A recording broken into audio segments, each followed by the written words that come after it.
ছাত্র জনতা এখনো ঐক্যবদ্ধ আছে।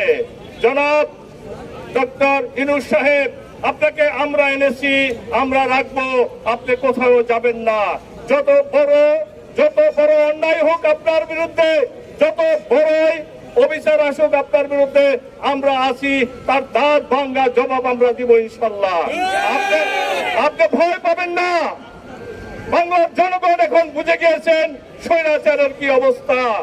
আজকে চুপ্পু সেনাপ্রধান দুজন মিলে বাংলাদেশের সাথে ভারতের একটা যুদ্ধের পায়তারা করছে। যুদ্ধ বাধাবের চেষ্টা করবেন না, বাঙালির শান্তিতে আছে। পূর্বে আপনারা বলেছিলেন বাংলাদেশের হিন্দুরা নাকি অত্যাচারিত। আমরা তদন্ত করে দেখেছি বাংলার বুকে কোনো হিন্দুরা অত্যাচারিত হয়নি। আজকে যুদ্ধের জন্য আবারও পায়তারা শুরু করেছেন। আপনাদের যে কুচক্র মহল আছে বাংলাদেশে, তাদেরকে আমরা ছাড় দিব না।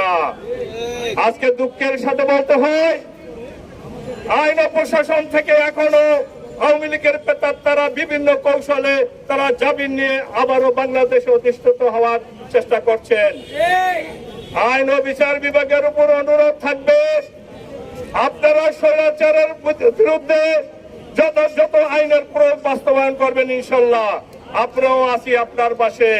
ইউনূস সাহেব যেমন ভয় পাবেন না, আপনারাও কোনো ভয় পাবেন না। কোন সংগ্রাম আজ বিফল যাবে না। ছাত্রদের যে সংগ্রাম শুরু হয়েছে, বাংলাদেশের জনগণের শান্তি ফিরিয়ে দিয়েই ছাত্রদের সংগ্রাম শেষ হবে আমি আশা করি। সকল ছাত্রদের ধন্যবাদ।